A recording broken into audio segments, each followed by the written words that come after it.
Have you ever walked into a room and felt welcome, but not quite comfortable? Not excluded, not judged, not even treated badly, just aware that everyone else seems to know the rules and somehow you missed the memo. For a lot of people who choose not to drink, that feeling is familiar. You can be at the party, at the work event, at the wedding, at the family gathering, and still feel like you're standing slightly outside of the center of the experience. Today's conversation explores that feeling, why it happens, what it does to us, and perhaps most importantly, how we learn to stay true to ourselves without sacrificing our sense of belonging. If you've stepped away from drinking or the things that used to numb you, you know it changes your life. But it changes the people watching you too. You become quiet proof that something better is possible. On Sober Life Rocks, we talk with people who realize that their choice wasn't just personal, it was a platform, a chance to be a leader, to shorten somebody else's learning curve, to do something that really mattered. If you felt that pull, you're in the right place. Subscribe and stay with us. Today, I'm talking with Dr. Han Ren. Dr. Ren is a licensed clinical and school psychologist, speaker, educator, content creator, author, 1.5 generation Chinese American immigrant, neurodivergent mind, mother, partner, only child, and as she describes herself, a proud hyphenated human and professional. Her upcoming book, The Hyphenated Life, explores what it means to live between identities, cultures, expectations, and experiences, and how we learn to fully express ourselves across all of those spaces. Through her social media content, she translates complex psychological concepts into everyday wisdom with humor and compassion, and quite frankly, remarkable clarity. And while Han is not sober herself, she has become increasingly curious about the drinking culture and the ways that alcohol intersects with identity, belonging, and connection. Han, welcome to Sober Life Rocks. Hi, thank you so much for having me. I think this could very well be one of the most interesting conversations that I've had in a while. So, I want to start with a phrase that just caught my attention when I first ran across you. You describe yourself as a hyphenated human. What Hmm. what does that mean? Yeah, so I spend a lot of my time in between worlds. I think I exist in a lot of liminal spaces between identities, between parts of myself, being a queer woman of color who is married to a man, being a high achieving PhD licensed psychologist who is also neurodivergent, having English fluency and higher education, but also English is not my first language. So I have spent a lot of my life trying to navigate this in between space between fitting in and belonging and authenticity versus safety. Mm, I so feel as though this is something that I want to really talk about. So, Mm. when someone spends their life navigating these multiple identities, cultures, expectations, and worlds, what what did they become especially good at noticing? Oh, we're shapeshifters, we're alchemizers, we're emotional barometers, we're observers. We take stock of every space we enter and we figure out where are our entry points, what are our topics, who are the people we can maybe place some trust in and get to know better. We really figure out how to survive and be adaptable in all the spaces that we occupy. Mm. Do you remember a time in your life when you sort of became aware of that dynamic for yourself? Mm. I don't think I remember a time where I wasn't aware of that, because even before, like when I first became sentient as a person, my earliest memories were, in China after my parents had left, and they had come left me with my grandparents and came to the US, and that was in and of itself an anomaly. Everyone else, all my classmates had parents at home, and I didn't have my parents. I had my grandparents. And then I left China and I left my grandparents behind, and then I was an anomaly in US schools. I didn't speak English. I didn't look like anyone. The first time I really saw white people was after I immigrated. And I felt like an anomaly there. So it's a very intimately, viscerally familiar feeling to me to just not really feel like I fit in. You know how I can relate to that. Completely different story, but growing up in a divorced family in the early 70s. I mean, we were in a socioeconomic middle class, middle upper class life where none of my other peers were divorced. Hmm. We, a couple of girlfriends formed a club with me. And the Hmm. whole Hmm. purpose of the club in third grade was to figure out how to get my parents back together. Oh, And oh, life at home was chaos. My oh. mom just couldn't kind of do life right, but also wild mood swings. And so I developed very early on the hypervigilance and the Yeah. noticing and the being aware of at any given time mood or needs or even how to hold myself, how to play or not play. I mean, just all of the things. So Hmm. that idea of knowing that you're different and that you develop these, spidey senses, Hmm. um, I think it doesn't matter what the circumstances are so much as the fact that this Hmm. is where we end up. Yeah. Yeah. There's so many different worlds that we can feel like, maybe part of sometimes, but not truly belonging, or one foot in and one foot out. And honestly, I don't even know that I learned how to belong. I remember in high Hmm. school, I was really proud of the fact that I could navigate between the fact that I was a cheerleader, I was singing in the madrigals, I could hang out with like the guys who had a garage band, I could hang out with the athletes, I could hand out, I was top of my class, and so I could hang out with like the really nerdy smart kids. And so I had this chip on my shoulder, like, look at me, I can navigate. But the reality Hmm. was, I never felt inside any of those Hmm. groups. Hmm. Yeah, a social chameleon, a social satellite. Yeah. And they may have perceived me as being more in than I perceived me as in. Hmm. Hmm. Yeah. I'll bet the ability to shapeshift and adapt was something that you were really proud of. That was probably central to your sense of self, is that, hey, I can find my way no matter where I go. And that is something to be proud of because it's a survival skill. And also, there's something that's kind of sad underneath that. Really lonely, yeah. Yeah. Which leads me to really why I wanted to have you on this podcast is because Hmm. one thing that I hear again and again and again from people in our community is the experience of being the only person that they know of not drinking in a room. And Hmm. what's Hmm. interesting is that, nothing overtly negative happens. It's not like people are mean or rejecting us. And yet, people still walk away from those gatherings feeling different. Yeah, Why it's why lonely. is that? Yeah, I mean, when the norm or expectation of a group is to partake in a certain activity and you are not, I mean, that's inherently an othering experience. And I mean, the way that alcohol is pedestaled in our society, it's the only substance you have to explain not using. Yeah, all of that makes sense. Absolutely. So I kind of want to unpack something, which is words that Mhm. we throw around a lot. But what would you say? How how would you describe the difference between inclusion and belonging? Mm, mm. Yeah. I mean, the way that people usually ask this question is like fitting in and belonging.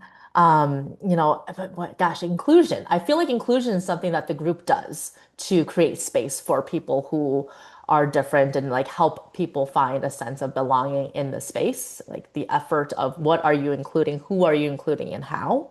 And belonging is a feeling of being able to be yourself and not having to contort or mask or code switch in order to really feel authentic and seen and not judged, accepted. Mm-hmm. One of the things that more and more we're seeing at different types of gatherings is people having mocktails, which Hmm. is amazing. And right now, it generally is some sort of sticky sweet drink. Hmm. And so uh, I remember back in the day when I would go to, weddings or larger events or conferences, and people would order the vegetarian meal. Hmm. What Yeah. it meant was you had to walk over to the side table and go pick up your plate by yourself with a little cloche on it. And when you lifted the cloche off, it was either some kind of soggy vegetables or a gigantic salad. Hmm. Or And just so, the sides. right. So while that was inclusion, Hmm. I don't think it fostered a sense of belonging. Mm-hmm. Hmm. Yeah. Yeah. And I see Like, that are you an today, afterthought, right? Is this an afterthought? right. And so I see that today when you go to, let's say, a happy hour and you go Hmm. to a little, bar and there's the whole wall of all the alcoholic drinks.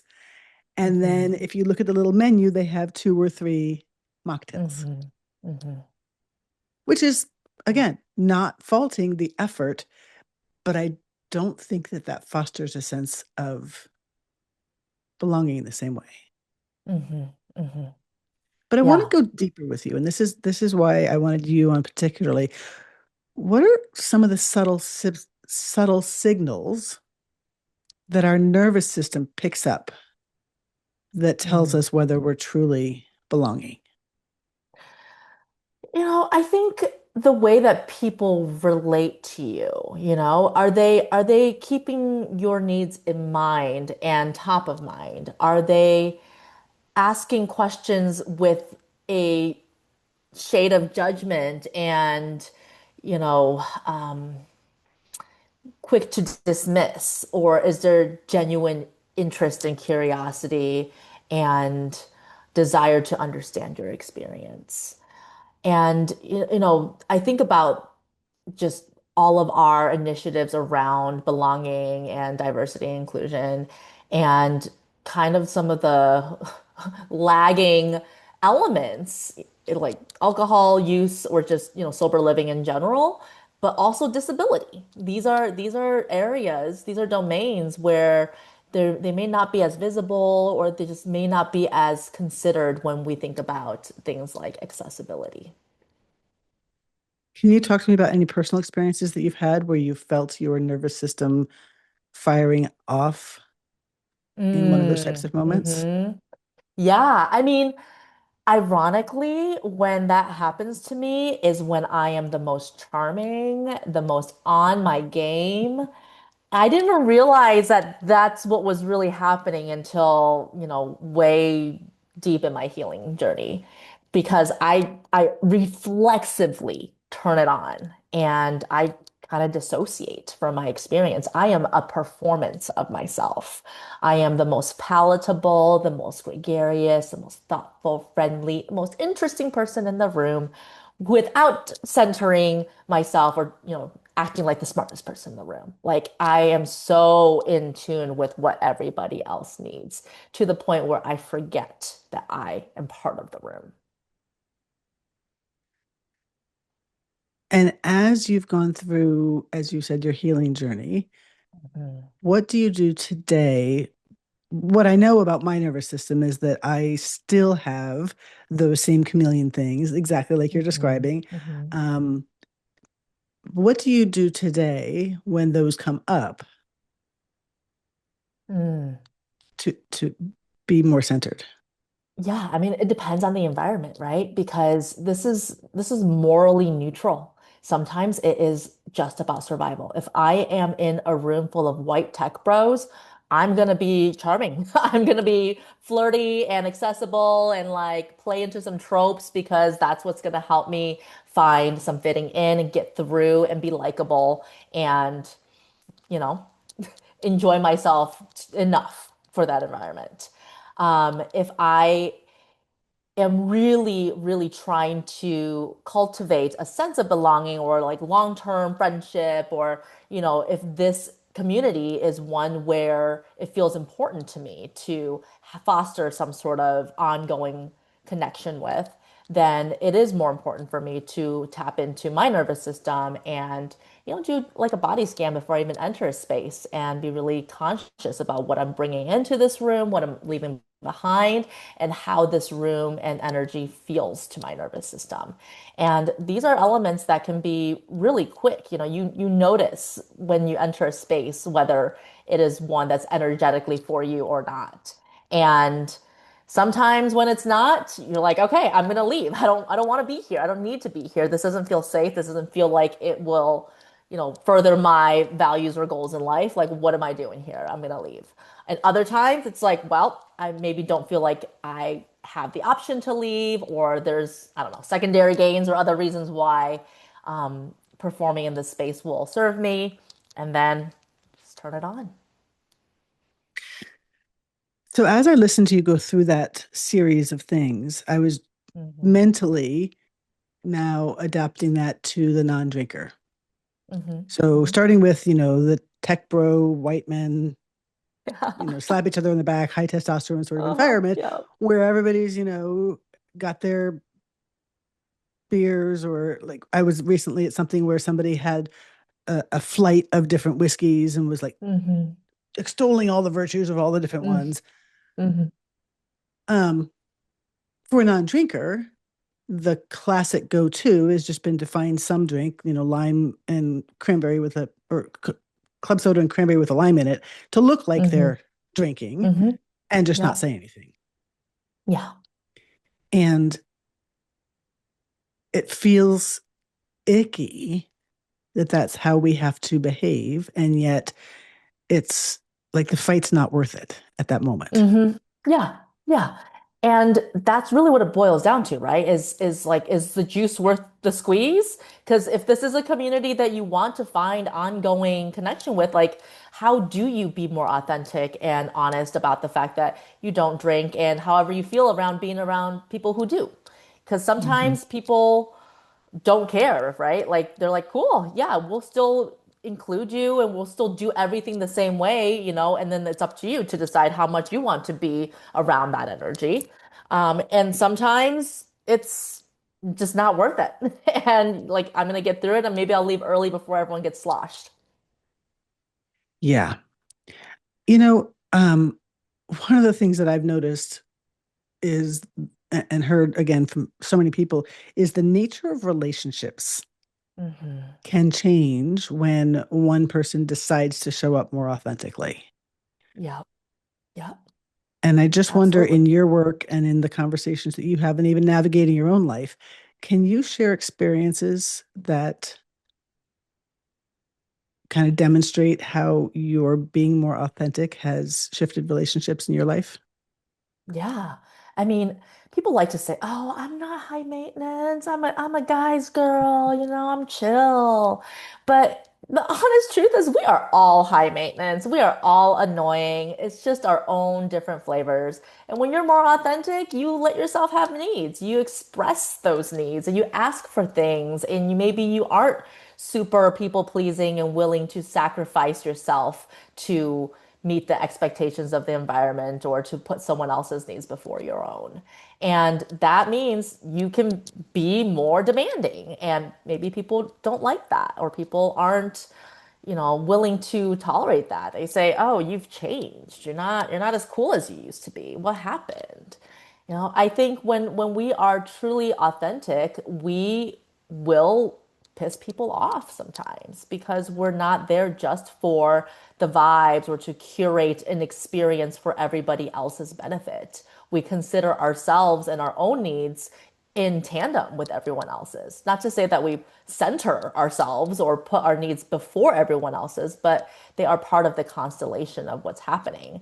And I think for a lot of people pleasers, a lot of social chameleons, that self-abandonment piece is so strong. And that leads to a lot of resentment, a lot of burnout, a lot of autoimmune disorders, all of these things that can come when we are suppressing what's true to ourselves. And how does being a hyphenated human Mhm. play into that whole experience? Yeah, because we're shapeshifters, right? Like we know that there is an expectation of us as we enter different spaces, and we can decide how much of ourselves we want to put forward, what feels worth it, what feels safe, and what feels like maybe not today. And I think the big difference to me between like a hyphenate and someone who just holds multiple identities is you'll meet people with multiple marginalized identities, but they very much align with one. And they say, okay, I'm white presenting, or I'm mostly straight, or whatever it is. And they really adopt the culture, expectations, norms of that one dominance identity. Or it doesn't have to be dominant. It can be whatever, The right? But chosen one. Yep. the chosen one, right? Whereas I think for hyphenates, we are not satisfied just contorting ourselves for one space. We want to find what true belonging looks like in between these spaces or across multiple spaces. And so that is just going to be more emotional labor, more effort, more healing, more awareness, more ability to observe and take in and alchemize and adapt according to the environment. And that's part of, I'll bet, what you felt proud of when you were in high school. And that part still sticks. It's still part of me. But at what cost, right? When you're really thinking about what does true belonging feel like, you're willing to adapt and contort somewhat, but not at the expense of your own authenticity and your own wellness and needs. My co-founder Laura Nelson, she got sober. I think it's a little over 5 years ago, shortly after Mhm, COVID, or during mhm, COVID, and she said it was one of the hardest things that she ever did, and as a result, it's one of the things that she's the most proud of. And I mhm, call her loud and proud. Like from the day mhm. she Yeah. decided that after watching some people on TikTok talk about their early journey, she thought, Mhm, I'm just going to do that too, mostly as a way to document my progress, but maybe it'll help mhm. somebody else like people helped me. And so Yeah. for me, I'm 21 years sober. I got sober back in AA, and like you Mhm. didn't know about it, right? It was super important, anonymity, all the things. And so Yeah. when I knew her, and when I first saw her on TikTok, I was like, oh, she's saying the thing out loud we're not supposed to talk Yeah. about, right? Mhm. Mhm. But even today, I mean, she's just exuberant about this amazing positive change in her life. Mhm. And yet she's a professional speaker. She goes 2 or 3 times a month to different places to go and speak, to go to the conferences, to Yeah. go to the happy hours, to go to the after parties, to go to all the things. And she said, Mhm. I just for the first half hour, 45 minutes, enjoy the camaraderie, but I'm there for Mhm. networking. And the networking just isn't possible with people who are Mhm. drinking after the 45-minute mark. Mhm. Mhm. And Mhm. as a result, she said, I've begun to find other people in those communities that I run with who don't drink, and Mhm. I'll hang with them more. And Yeah. it feels like both a solution and a loss. Mhm. Mhm. Yeah. Isn't that true for most solutions? There's grief. There's so much grief that comes with choosing what fits for you, because you have to relinquish the expectations that the world or society has for you. And you have to be okay with disappointing others so you don't disappoint yourself. Mm, yeah. Hmm. One of the other topics I wanted to unpack with you is there will be those people, when anybody is different than they are, who don't understand. Yeah. And in my brain, I can say that says more about them than about me. Uh, and yet, right, It hurts. I'm the receiver of that. So Yeah. Yeah. how do we learn to tolerate being misunderstood? Yeah. I mean, it is leaning into that recognition of this says more about you than it does about me. These are projections. People project their biggest shames, their deepest vulnerabilities, what they cannot tolerate within themselves onto others. And you realize that there's actually a lot of people who are committed to misunderstanding you. So no amount of over explaining is going to change what their goal is. If it's not this, it's that. They'll always find something because by misunderstanding you and by holding you in this lesser place in their mind, they cultivate a sense of moral superiority, a sense of hierarchy, a better than, and maybe that's all they have. And maybe that's what they need in order to feel good enough about themselves at the end of the day. And that's sad for them. That's sad that this is how they know how to get through life. It's such a underdeveloped, immature way of relating to humans and the complexity and nuance of the human experience. But some people are not only committed to misunderstanding you, they're also committed to misunderstanding themselves. Because if they really took the time to better understand and unpack whatever it is about you, what would that mean about them? And what type of work would they have to do to reconcile the dissonance about their own lives? And not everyone is down for that type of healing. Mm. I just feel like I'm just receiving so many really, really good things. In that same vein, is there a phrase you say to yourself in those moments that allow you to just reclaim yourself? Mm. Yeah, yeah. One of my go-tos, I have two that like really resonate right here is I belong to myself, we belong to each other. They're both true. They're not mutually exclusive. I belong to myself. We all belong to each other. So you find the people who also want to find that belonging with you, but you remember that no matter what, you belong to yourself. And then the other one is don't beg, don't force, don't chase. Simple. Don't beg, don't force, don't chase. I love Mhm. that. Um, Many of the people listening are Mhm. just beginning the process of living their sober choices more openly. Yeah. That's one of our goals here on Sober Life Rocks podcast is to foster a feeling of safety and security so that people can normalize their choices. Mhm. What advice would you give someone who is learning to take up space as themselves? It's going to be scary. It's going to be vulnerable. And there will be people who will not understand and will not accept you. And also, you do not need the approval of anyone else. You get to live your life. You're the only person who gets to live your life. So don't be living it for somebody else's expectations.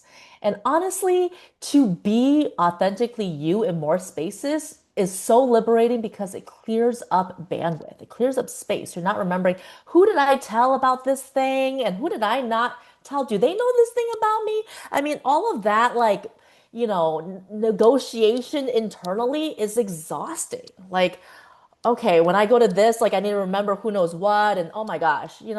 Whereas like if you like this is me, like take it or leave it. I'm not here to curate your comfort.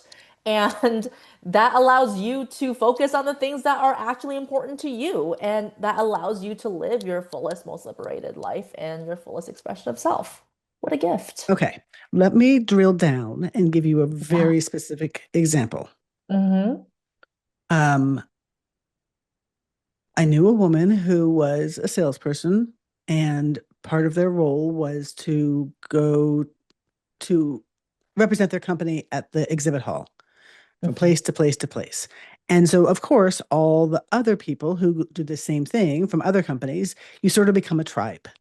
And Hmm. they all see each other at all the different shows and do all the different things. And their experience for years has been the having the happy hours and then going out to the bars drinking with clients and or each other. Hmm. This woman decided that alcohol was no longer serving her. She went alcohol free. And then, and one of the reasons why was because some of her behavior had gotten a little bit past the line. Hmm.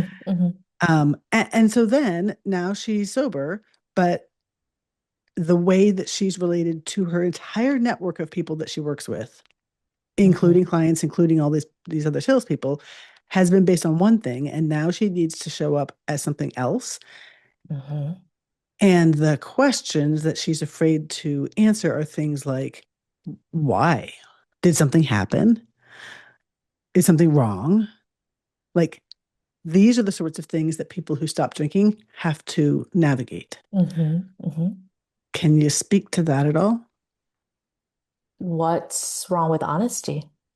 Alcohol was no longer serving me. It was activating parts of myself that aren't aligned with my values. It was making me behave in ways that I don't want to be. So I decided to relinquish it. I'm still here. I'm Yes. still me. We can still hang out. We can still party, just without alcohol.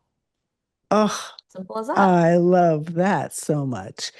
I think it takes the sting out of it when you Yeah. say it was activating behaviors that are out of alignment with who I want to be. I love that Yeah. because there You is don't have to shame. over-explain. There is shame. There is shame. And shame triggers the desire to over-explain. Yeah. And at the end of the day, nobody is owed that. No one has the right to get the whole dirty, vulnerable, nitty-gritty stories of your sobriety story or whatever. Like that is a gift that's precious. Your story is precious. And, I think about this with people who have other forms of trauma that they're trying to share with community or loved ones or, new burgeoning relationships. It's so important to remember that your story is precious and not everyone deserves to hear it and not everyone gets to have that access to it. Because once we are performing that vulnerability instead of actually sharing in like grounded connectedness with our vulnerability, then we start exploiting our own trauma and our own stories, and we become a tale, a fable that other people can leverage or use or bounce off of. And then you've lost the plot. It's no longer alcohol, it's something else, right? And I think that is something that people struggle with when they shift in their lifestyles. It's like, okay, well, this addictive pattern is no longer the thing that I am hyper focused in. Sometimes we find a different one that, has the same kind of dopamine chase loop. And so really understanding like how is this functioning in your life? How is this serving you? And how do we get to the root of just, is it discomfort with just being with yourself? Is that what we need to work on? And then spending time there. Yeah, Mm. it's the rabbit hole goes deep. I feel like this is one of the most impactful conversations that I've had in a long time. And I Mhm. totally want to thank you for that. But one of the things that I want to do before we finish is I want to hear about this new book. Yeah. Yeah. Gosh, it's been such a labor of heart, mind, soul, love. It's Okay, so what's it out called? next Tuesday. It's called The Hyphenated Life, Bridging the In-Between Spaces of Intersectional Identities. It's specifically for people who feel like they're too much or not enough, and they have one foot in each world, belonging to neither. And the ways that we have adapted these skills, this survival mechanisms, and how things like shame and guilt and fear influence these adaptations, and how we do things like code switching and masking, and how different expectations around communication affect the way that we approach conflict, and how complex trauma plays a role in all of it. Um, so it's about a lot of things. And so in there, is there solutions? Yeah, yeah. I mean, yeah, there's frameworks, right? Because I think everyone's situation is so specific and individual, but there's definitely some ideas and some self-exploration exercises and questions on how do you find ways to cultivate authenticity and find belonging in these different spaces? What is it, this, you know, stuck feeling that you are experiencing and had no words for your whole life? Can you actually name it? And will that help you to move through it? What is the role of grief in all of this? I think that's a huge part. That's my last chapter is just how our society is so bad at grieving. And because of that, we're stuck. We don't Mm. allow rage and we don't allow grief, and then we can't move through. And I think grief can be so many things. It's not just about somebody dying or losing a Mm. job. It can be this whole thing we talked about, losing a community when you choose to live more authentically. It Yep. can be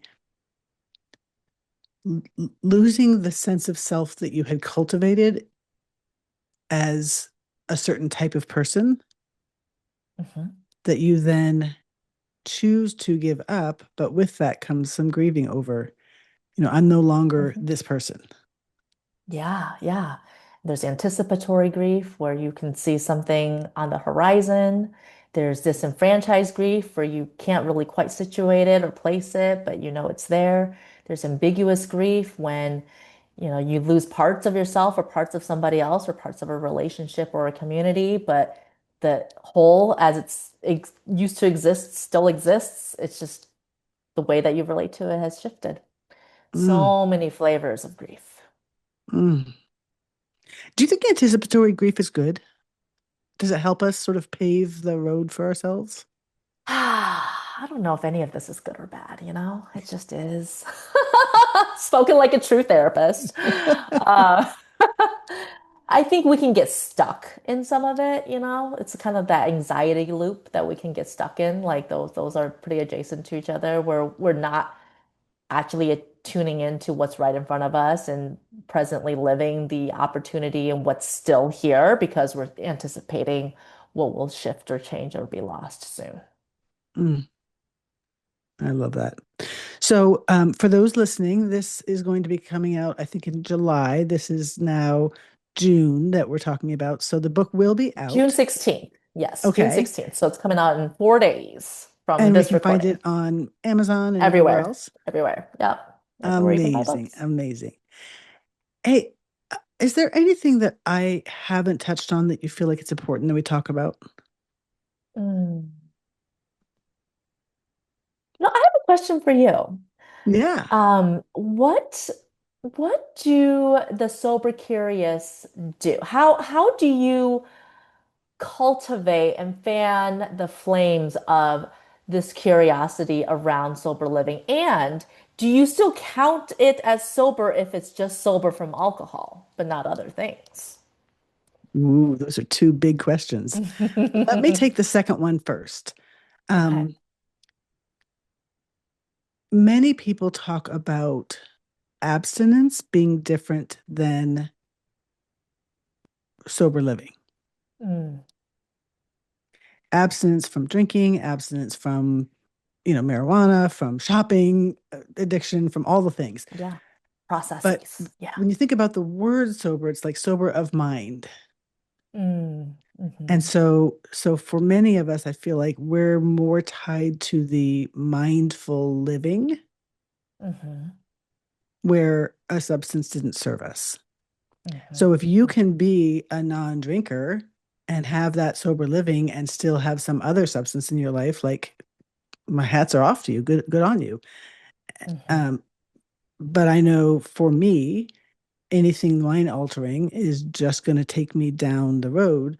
You know, Mm, we know now in the neuroscience world hmm. that what's happening is that our brain has affixed the equal sign to stress relief Hmm. or putting ourselves in a place where we no longer feel the feelings with the Hmm. substance.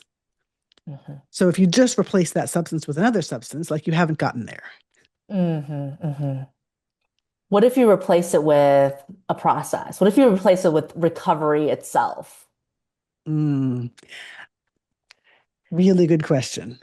And I think that people can get stuck in the Yeah. recovery loop. Yeah, yeah. I'm just thinking of some recovery bros that I know, where that is Yes. like their identity. Yeah. Yes. And I my personal opinion, I'm not Hmm. advocating anything on behalf of Sober Life Rocks, but my personal opinion is that some of these recovery programs um, can fit the definition of a cult, but they're the most positive Mm. cults ever, right? You know, Yeah, it's still a cult. Yeah. because it's you're told to follow these directions and you're told to associate with these people and you're told that if you go outside of the lines that you could be risking your life. Like all of these things can become their own trap. Hmm. But I Hmm. remember early, maybe 2 or 3 years sober, I was sitting in the rooms of AA and there was somebody who had 20 some years Hmm. and he said, I didn't get sober to spend the rest of my life only sitting in this room. Fair. Yeah. I got sober so that I could live my life out there. And I have here as a resource, and I have Hmm. here as a place that I can give back. Hmm. And that really, really stuck with me. And so that became for me a goal was to Hmm. get to the place where I felt safe enough to go out into the world Hmm. and begin to navigate in a very alcohol centric world. And Yeah. I always had that as a place I could go back to feel safe. And I always had that as a place I could give back. There Hmm. came a time for me when the some of the messaging became problematic for my Hmm. journey. Hmm. Hmm. And so I no longer spend time in that particular recovery community. Hmm. And I know it's still there if I needed it. Yeah. And I'm so grateful Okay. for my experience with that. Does that answer Hmm. that question? Hmm. Yeah. Yeah. It's like an attachment relationship. Yeah. Yeah. Hmm. And a safe space when you Hmm. need a safe space. But Yeah. there comes a time when you need to look at that too. Yeah. Yeah. Sure. Yeah. So the sober curious conversation, Hmm. this is one Yeah. that I love because I think that this again goes to that mindful place. Hmm. Um, Let me take it out of alcohol and into sugar. Hmm. I Yeah. know somebody who was just addicted to all the sugary things, the Hmm. cookies and the candy and the cake and the ice cream and the syrup on the pancakes and all the Hmm. things. And they decided that they just wanted to look at that Hmm. and see, is that something that is serving her? Hmm. And so she decided that she wasn't going to quit cold turkey all things sugar, but rather just experiment with what happened if she went a month and Hmm. only consumed this much in a Hmm. reasonable fashion. And just noticing what it was that she felt and what shifted and what, just what was happening in her brain. Hmm. I think that's the sober curious journey. Hmm. It's not about committing to anything. It's not about making a Hmm. big capital D decision. It's Right. not making a capital C commitment. It's simply just toying around with and noticing Hmm. sometimes micro shifts and sometimes macro shifts. Hmm. Hmm. Yeah. Yeah. I love that. Yeah. I We know a can all woman stand who, to observe more. Yeah. yeah, I know a woman, she came on our podcast. Hmm. She had done one of these dry Januaries and Yeah. felt really, really good. And so she decided to extend it to 100 days. And then she felt really, really Hmm. good and extended it to 6 months. And then one day she was somewhere with a bunch of friends and a drink really looked good. And so she had a drink and it was cool. Hmm. She said Yeah. right now she navigates her life where she'll start again not drinking with no particular length of time in mind. And then one day a Hmm. drink will come along, it looks good, and she'll drink for a little while. And she loves that fluidity. She loves Hmm. that ability to experience mindfully Yeah. all of the flavors. Yeah. Yeah. It's not an external expectation. It's not a danger. It's a, yeah, what does my body need right now? Yeah. Yeah. Mm. And I would say that one of the things that we talk about a lot now is that we know from science and Hmm. research that no amount of alcohol is actually good for your body. It's Yep. ethanol. And Yep. it's It's one of the poison. causes of up to 9 different cancers. And so Hmm. the question becomes like, what is the get? Hmm. Hmm. Yeah. What's the function? Mm-hmm. Mm. Hmm. And we live in a world where alcohol is the currency of connection. And so Yeah. it's tricky. Yeah. I mean, that's the function, right? The social lubrication. Yep. Yeah. Yeah. Mm. I'm so grateful to you for coming on. Yeah. One of the Thank things you. about this conversation at the highest level is Hmm. that belonging isn't the same as blending in. Yeah. And maybe that's where so many of us get stuck. We spend years trying to fit into spaces that were not really designed around us, like trying to Yeah. make ourselves easier and smaller and less noticeable Hmm. and less different. But Yeah. you've offered us a different possibility that Yeah. perhaps belonging doesn't come from hiding the parts of ourselves that make us different. Hmm. Perhaps it relies more on leaning into connecting with ourselves, even when we're not perfectly reflected by the room around us. Yeah. And then finding your people. Because whatever flavor of weirdo you are, there are other weirdos that specifically love that weird part of you. That's a And t shirt. we just need to find each other, you know? Find your weirdos. I love Find it. your weirdos. Yeah. Thank you so, so much for coming on. And for those of you listening, gosh, I hope that you got as much out of this as I did. And if this resonated with you, please share it with somebody who maybe has ever felt in any circumstance a little outside of the center. And if you're navigating your own questions about identity, belonging, connection, or sober choices, we're really glad that you're here. And on how can people connect with you? Yeah, I'm on Instagram and TikTok as Dr. Han Ren. You can go to my website, drhanren.com. I also have my group practice website, pivotpsychologyatx.com, and find my book, The Hyphenated Life, anywhere books are sold. And we will have all of that in the show notes. Thank you all for listening. And remember, it doesn't matter what's in your cup. What matters is that you belong to you and we belong to us.